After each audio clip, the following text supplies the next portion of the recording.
Hello, everybody. Welcome back. We have a special guest, Anabel. Anabel is an Antojai quantum Reiki Master, life coach, and astrologer. We met again. It's kind of a theme. People just walk into my shop that the universe needs, and then we work together and have Reiki solid and we do energetics courses. Annabelle does it. We've had cacao ceremonies. This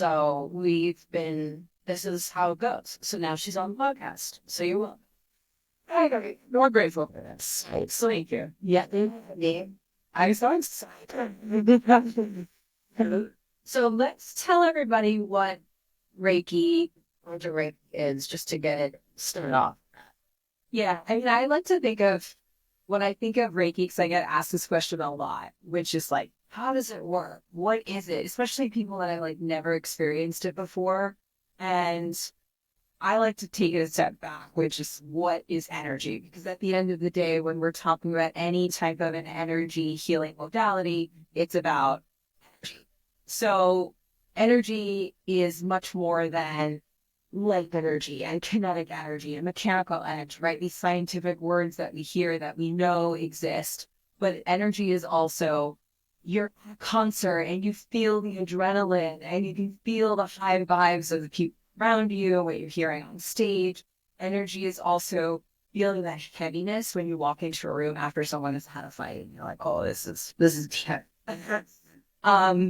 so it's also the things that we just don't see physically with our eyes, but we can just feel, and there's a sensing and a knowing that it's there and it exists. So that is energy.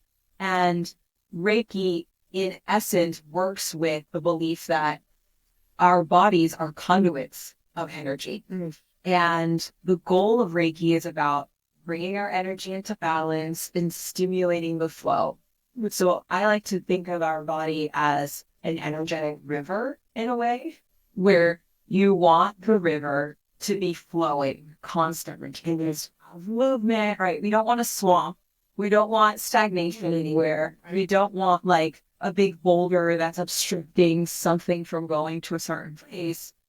And what happens is that when we have like really deep emotions or experiences, because we're all human, and my belief is that we come onto Earth to like this is like school, Earth school. We're here to learn something. And when we're not dealing with a lot of these emotions, because we've been programmed to go, to produce, to create results, to like be successful and achieve, we stuff things down. We're not wanting to feel this and the grief and the anger and the depression, and the list goes on.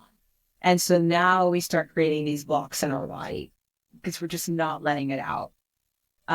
So that kind of Reiki deals with how can we unblock, find harmony in our physical and emotional body.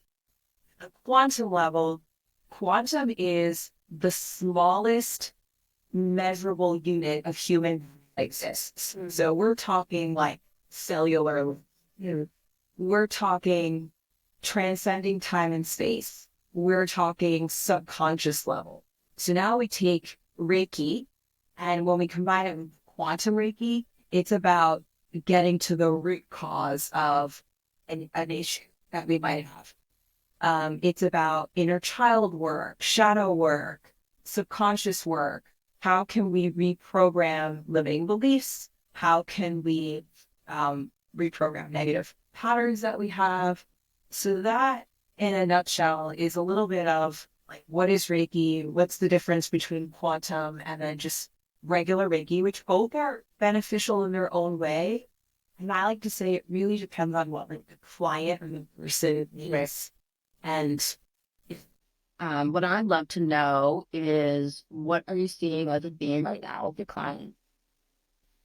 Yeah, I mean, I think it can vary, but I think overall it is really, there's a lot of, well, everyone's experience is so different based on like what's going on in their lives, the things that are coming up.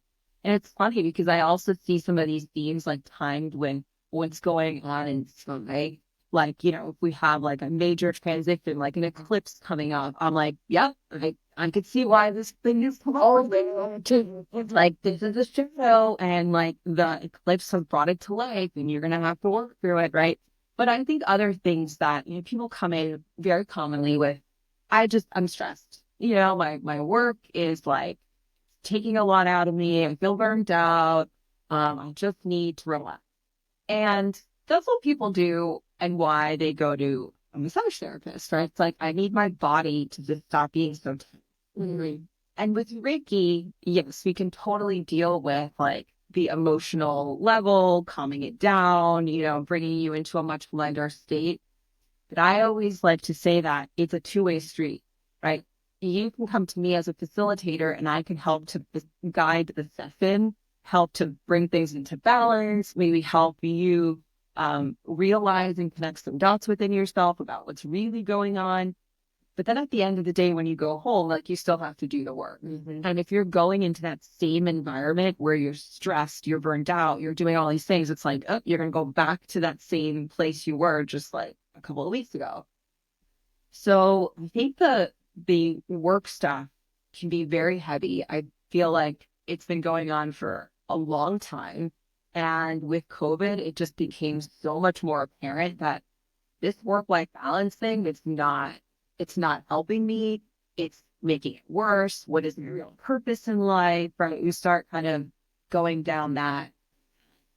Because I think people were home and they were working from home. So there wasn't that clear, defined line of like, I'm leaving work at work.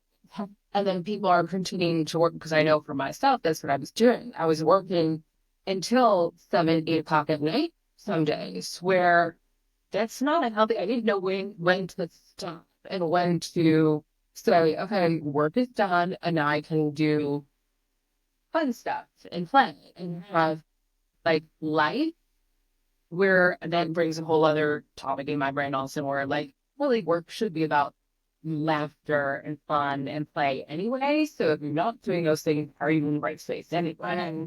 Those are the thoughts that just came my way. Yeah, it makes fresh though for Linda. What I was thinking of is, can we talk a little bit about inner child and shadow work? Because I think it's important to separate the two. Just because it's so important to know what you are working with. Yeah. I mean, with inner child work, you're really starting to go back into your childhood, right? Like you in that 4-year-old self. Exactly. Because oftentimes, I mean, pretty much from ages 0 to 7, you are operating from your emotional space, right? And we see this with kids, right? The first, if something doesn't go their way, they react. It's either anger or yelling or whatever it is, or sadness.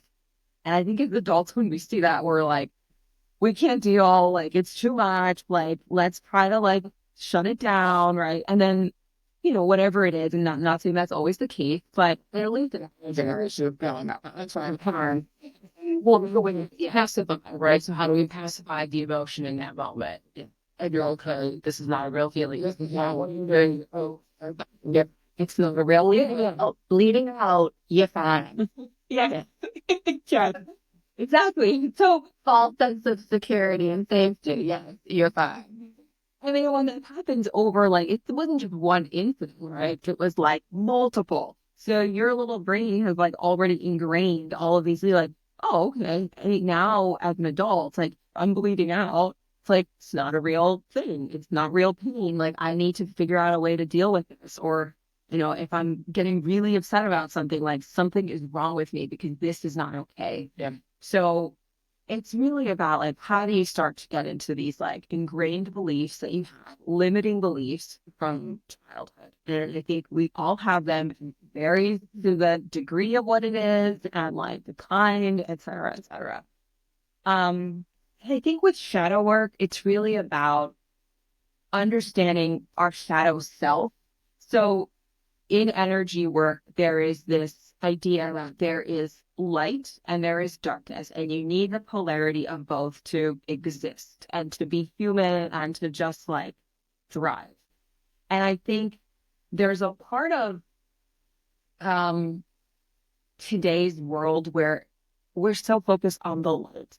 Sometimes I hear people thinking like, I just want to be happy. And I think when I hear that, I think to myself, like, yes, that's also unrealistic in a way. And I'm not saying that from a bad way, like in a bad perspective.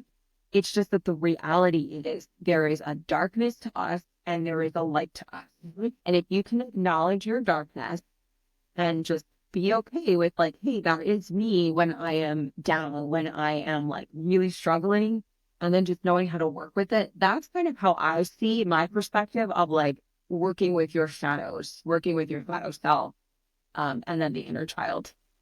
So, if that makes sense. Right. It's helpful.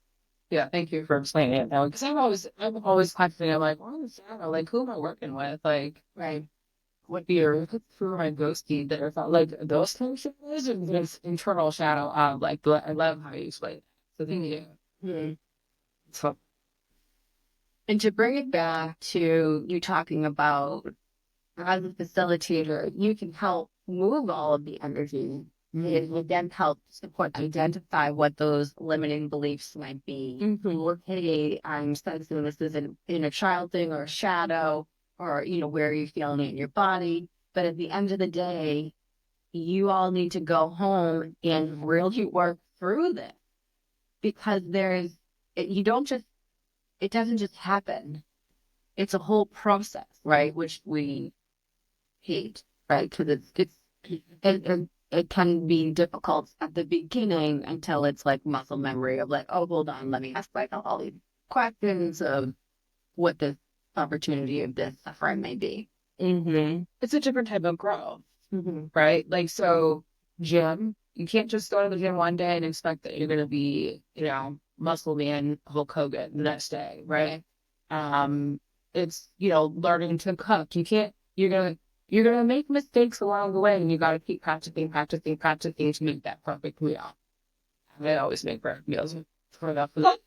I got a man that his files all over the But you've done so much like playing in the kitchen and not judging yourself for like, ooh, this works well together, this doesn't work well together. So that now you're at this specific place in your life of cooking that you know how to blend all of what is, not judge your theme that you might have put a little bit too much pepper or cinnamon in, right? right. And I think that that's kind of what I was trying to like get to, like where it's like with Reiki or any sort of energy work, it's not is I'll go in, get this done, I would feel awesome and leave. You might feel awesome and leave, but it's an ongoing, continuing practice. You have to continue to practice and fix and do the work. Yeah. And the other thing too, it's like, yeah, Reiki is a method, and there are so many other techniques and tools out there, and you have to find the thing that resonates and works for you. Right.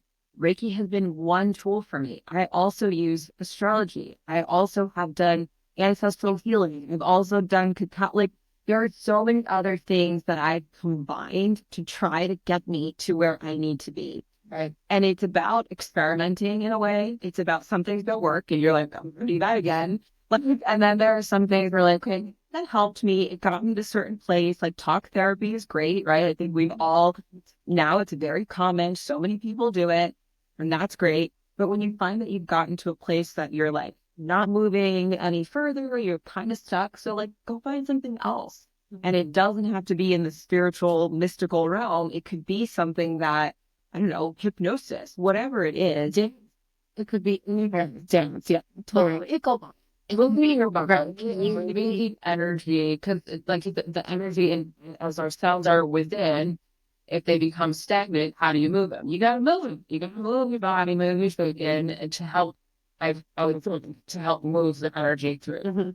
As long as you give yourself the time and the space to sit and reflect and process, because it's very easy for people, and I've seen this also in clients, where it's like, they're going to go and do a workout, and it's going to be an intense workout, right? And that makes you feel good because you got oxygen going through your body, your blood is pumping, you're like, oh, that feels so great. Like, I know I needed it. But did you really deal with the emotion that was there? Did you really like deal with the anger? You temporarily like resolved it. Yeah. But like the root cause of the anger is still there, and you haven't really understood like why it makes you so angry. Is it because when you were a kid you got chastised for getting angry, and that kept being the thing that was like wrong for you, or whatever the thing is for you. So just like I think you have to do both. You got to like move the energy and then also sit with it and just be in it as hard as it is. Because I know we've talked about that. It's like, these things are hard. Like, I don't want to feel depressed. I don't want to feel sad. And like, when I let myself feel it, it takes so much out of me. I'm like, I can't even deal with like people or the world. And you kind of like need to retreat a little bit. And sometimes I tell my husband, I'm like, I'm not doing well today. I just like, I need to be like me on my own. And he's like, okay, I'll take the kids, like, go do your thing. But yeah.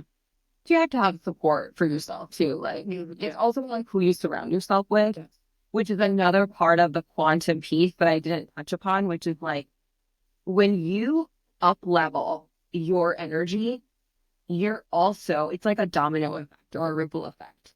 That also impacts your relationships. It impacts your self-perception. It impacts the collective consciousness. So if, this was me like many years ago, where I always thought everyone else was the problem. Like, if they could only X, Y, and Z, fill the sentence. And then I was really, really in a bad place. And I remember asking God for help. And it sounds so cheesy, but that's what I did. I was like, what do I do? I need some info. Like, what do I do?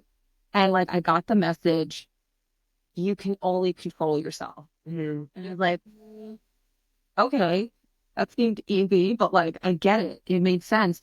And that's when I was like, I have to work on me. If I work on me, it like makes my relationship with my kids better, with my husband better, with my family better, with like people I don't know better.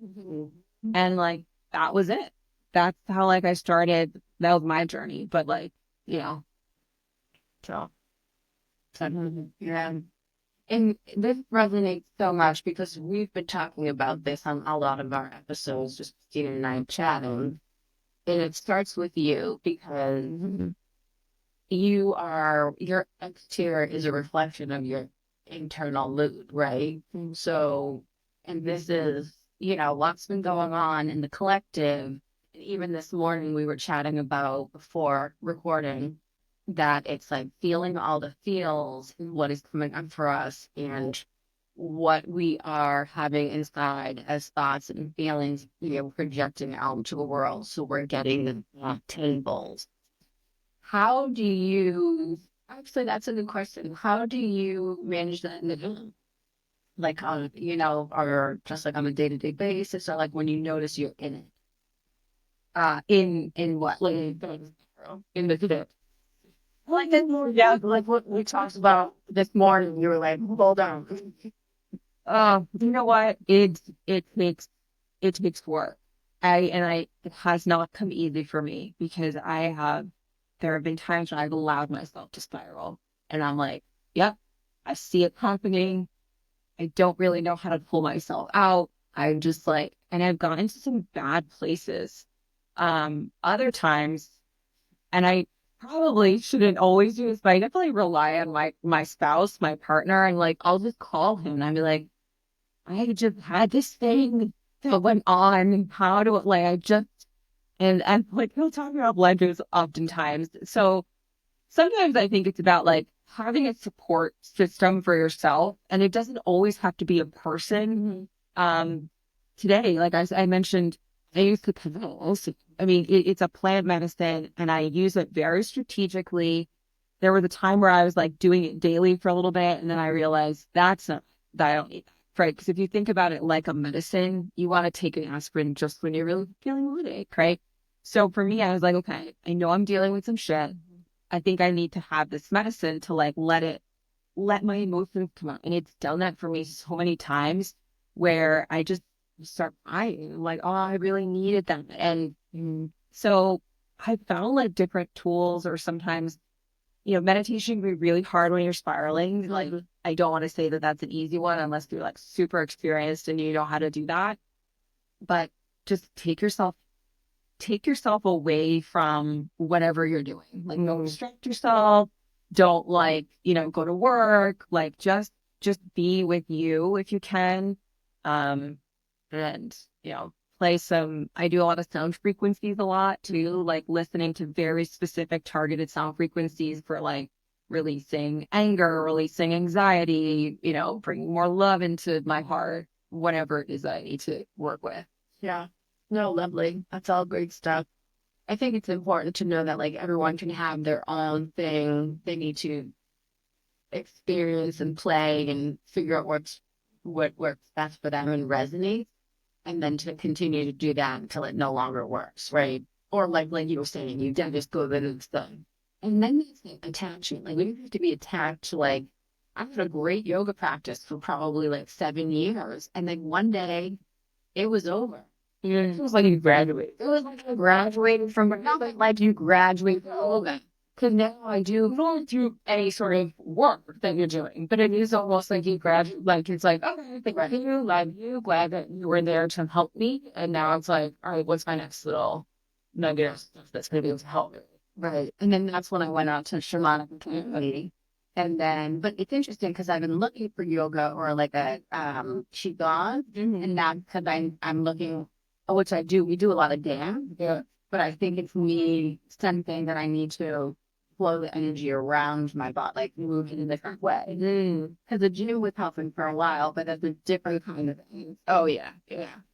And I was just saying, Christina, the other day, the way that I go to the gym now is before I might have done it for, different purposes, vanity. And now I go as a celebration of my body because at this place in my life to know that I'm this strong. And I created this physical form and how I think progressively overload.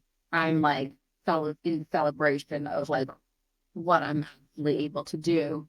And then, which has been nice, is where would I live? Like sometimes I was limiting myself like by weight, and then where else in my life was am I limiting myself? So then it's this beautiful journey of like the gym is reflecting where in my life could I be limiting myself? Like unless you try that heavier weight, you don't realize you can do it. And then it like blew my mind. Oh, I love that. Yeah. So now I just celebrate. I'm like, can I do a little bit more here? Okay, no. And then it's this awareness of my body. What, like, also what week am I, chemically am I able to, depending on our cycles. Like this week, I just need to eat cookies in the corner while I watch people work out. But then I and so I'm just, but I'm starting to do that. Mom said, no, that's great, that's great. You're great. You're inspiring me from over here. Which never happens. But just being able to like acknowledge that I've seen so much all the time. And if we just kept saying all these horrible things to ourselves, then yeah, nothing's gonna change. But you have to recognize that there's these small little differences, and if you can pick those up, you don't get fired as much. Yeah. And I love what you said about the workout and like the sometimes you just need to eat the cookies, and like sometimes you have to challenge yourself, and if it doesn't work out, you just stop and you go back to the lighter weight. And I've had that evolution with exercise. Exercise for me is like so important. Like if I don't work out for a certain number of days, I'm moody. I'm like not don't want to be around me. Like I can tell I'm like I need to work out, even if it's 30 minutes. But it can, for me, it was very much about vanity too. I'm like, because I like knowing I feel good, I look a certain way, and like, but then it's now that I've gotten older, it's been much more about how do I feel? Am I stretching enough? Like, I don't want to get hurt. Knowing that on days when I have my menstrual cycle, I can go for more walks instead of like pushing myself and doing like a HIIT workout. I can tell with my body, like, oh, I'm really craving carbs. Okay, I know that my cycle's coming up, like, and just letting myself enjoy that process and just be like, this is just part of it. Part of it is enjoying food and life and pleasure. And like, we oftentimes limit ourselves because we want something, or it's like, it should be this way or it should feel that way. And it's like, didn't come here to life to like be limiting myself. I want to be healthy. I don't want to limit myself constantly. So There's a meme that I saw one day and it said, I don't want to look back in my life and say I could have eaten. And we are talking about the gym, but in reality, I'm going to bring it back to you when you said, like, I'm depressed right now. It's the same thing. It's that week that you're like, I don't have the bandwidth. And whatever that may be, it's only for right now because this is the energy of the universe. This is where you are. You're being challenged to learn something so that next week you can hit. Like, and you're like, oh, I'm on point, right? So it's all the same cycle. I mean, I'm just going to sum everything up with one word: awareness. Yeah. Yeah. It's really about being aware of what you want in that moment at that time and following that, right? And being okay with it, even if it is the pizza that your spirit guides are saying don't eat, and you're just like, whatever, you eat it. Whatever it is, just being aware of what you want at that time, what you're feeling, what you're thinking, and then you can change it, and or you sit in it and go a little bit deeper, peel an onion layer back and be like, oh, what is this part of this onion? Do I really need this? What is this all about? Is this rotting? Is this flicky? Do I want to play with this? Or do I want to come back to this later? Do I want to reach out to Anabel and be like, hey, my lovely Reiki person, can you help me with this gross part of the onion? That's my core, but I need some help and movement around. That's how I'm kind of, what I'm hearing from y'all. Those are my thoughts in my brain where I'm like, oh, let's make the onion, and just being self-aware and being okay with it. I struggle with being okay with it. Right. Like that is my own challenge of like, I'm aware, I've gotten better at being aware of things that I want and need, but I like that box still. I go back to that chapter book of like, well, the next page of this chapter book is saying that I should be doing this and this is how I should be doing it. But that book is bullshit, and I don't need to be following that book anymore. Yeah. You telling yourself what you think you need versus listening to what you actually. It's about that. The difference. It's my challenge. And honor. Right. Yeah. I think there's a lot of people who don't even bother with the awareness piece, and we were talking about it earlier in the kitchen of, I'm just going to go ahead and pacify it with some booze, pacify it with some extra caffeine, pacify it with extra food, or whatever the pacifying piece is. And then you're just not doing yourself any service or anybody else. You're doing everybody a disservice by just ignoring completely. Well, you're in the matrix. Yeah. Like you're just in it because it's safe and it's comfortable, but it's not. You just sit there and suffer it. You're bypassing everything that you're feeling. Yeah. Feelings are hard. Well, that's just a limiting belief. yeah, that's actually true. Yeah. Because like if depression was a positive word, like, oh, I'm sitting in expansion, right? Then we wouldn't have this weird idea. Listen, we are sitting in expansion. Because if you sit in it and listen and be aware and then grow, whereas like we think depression and negative thoughts back to the dark and the light, they don't exist without each other. So you have to have this moment of stillness, then in the dark as a seed to then grow. Yeah. I mean, I've been thinking about the darkness a lot because of the season that we're in. So right now in New England, we're in, well, not fully winter, but we're in like deep fall, like we're fall. Winter is coming, but it's starting to get later out so much earlier, right? Like by 5 o'clock, I think it's already super dark. And like last night, I was like, I do not want to drive. I'm not leaving the house. Like I just want to be cozy.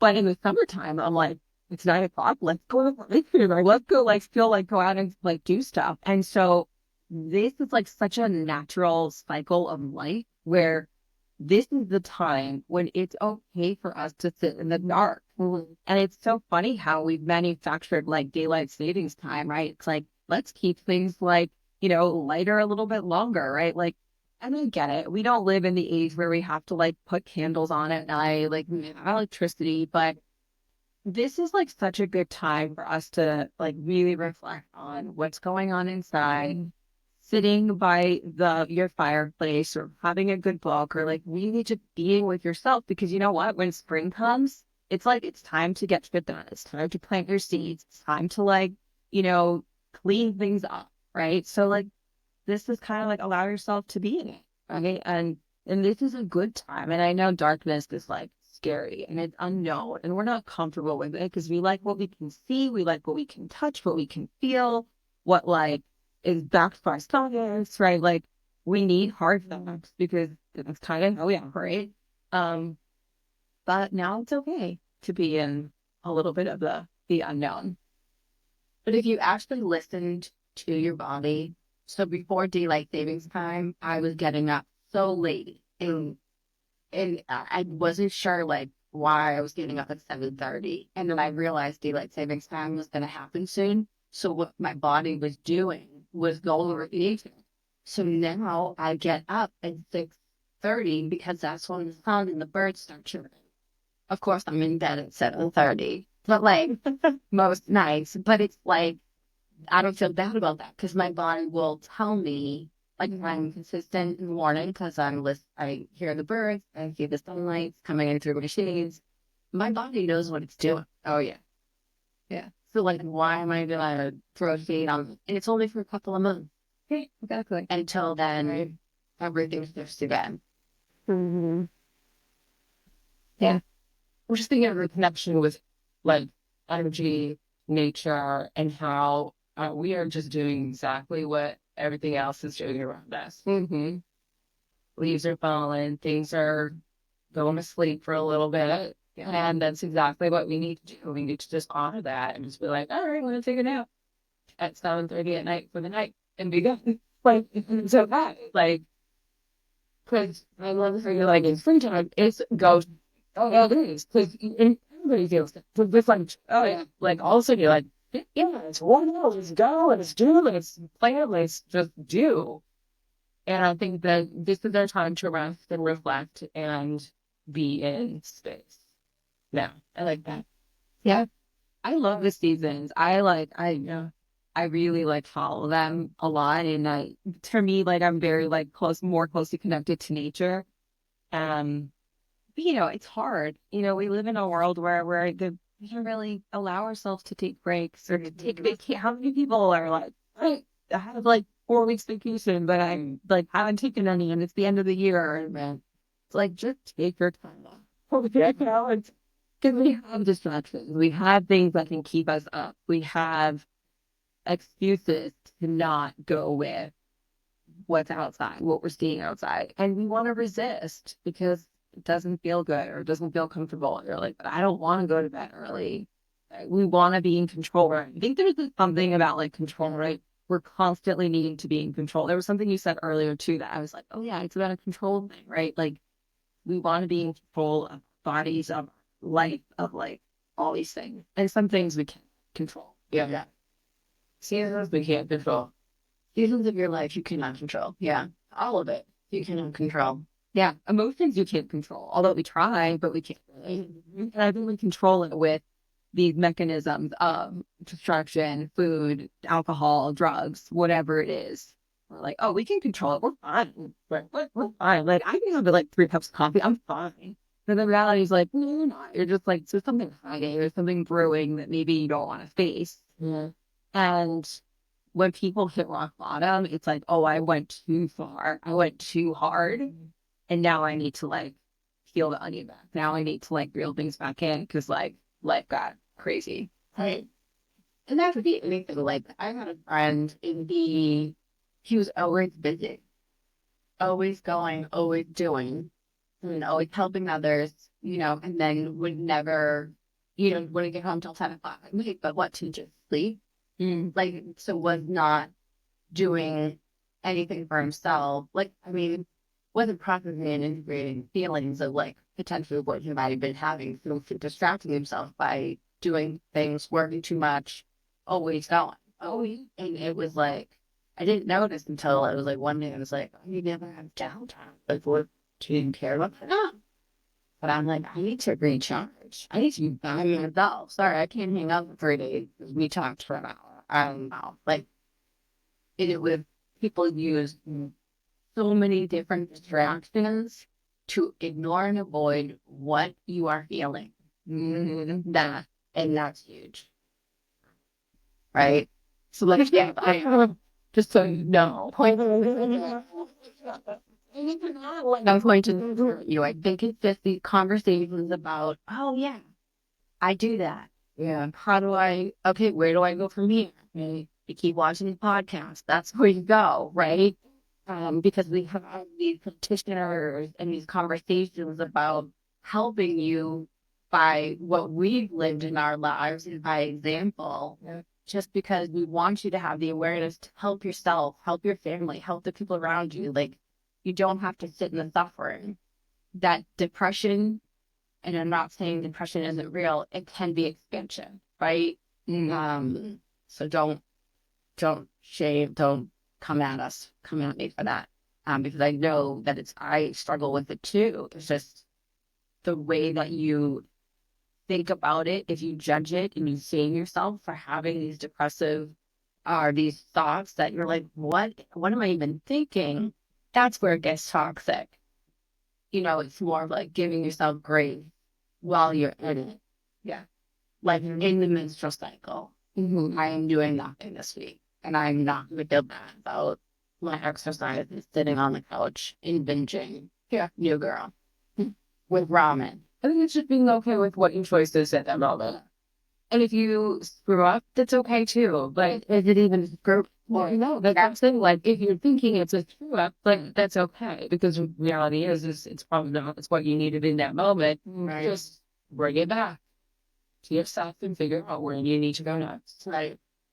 So if we were going to give the viewers a few tips that they could do at home, what would you say? I keep going back to awareness, which is what you were saying earlier, is just call out what you're going through. Call out your feelings. Like if you're like, oh, I'm spiraling. Oh, I'm getting frustrated, right? Like calling out is such a helpful technique. And when you can verbalize what you have going on, then you can then ask yourself, like, okay, so what do I need? Really, then do I need a timeout from everyone? Do I need to go for a drive? Do I need to get a massage? Right. So, and I don't know, it's different for everyone. So, pay attention to your body. Like, what's your body? What is it showing up in your neck? Is it in your belly? Like people have like those gut, like, oh, something doesn't feel good. Like listen to your body. And then start to experiment. I think someone said this earlier, like play, experiment, find what you think will work for you.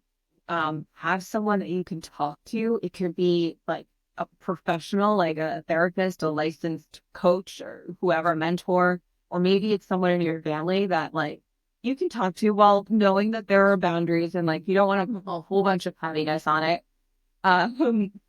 But that is super helpful, right? And then I think other things, I mean, for me, I do a lot of, like I said, sound frequencies. I use it a lot when I go to bed at night, just like listening to things in the background. It really helps me. Like in the morning, I feel recharged, refreshed. I do a lot of breath work, like just breathing is that one tool that we have that we carry with us all the time. It's so automatic that we don't even think about it, but literally taking a deep belly breath in and then even just sighing it out, doing that 3 times. I can center my daughter. She learned this like one technique at school, and when I see her get upset, I'm like, okay, let's do candle breath. And when I do it with her, I'm like, oh, I feel so good. But at school, they taught it to her at school. And so it's literally like you put your fingers like this and you just blow out your candle. I mean, and it's silly for us as adults, but like do that. Like if that feels helpful, to tingle breath.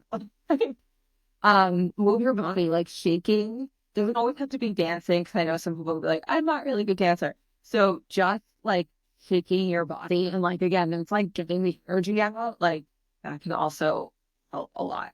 I mean, these are just like little things, but it really comes down to just like be aware, call yourself out. If you can call yourself out, that's like the first step.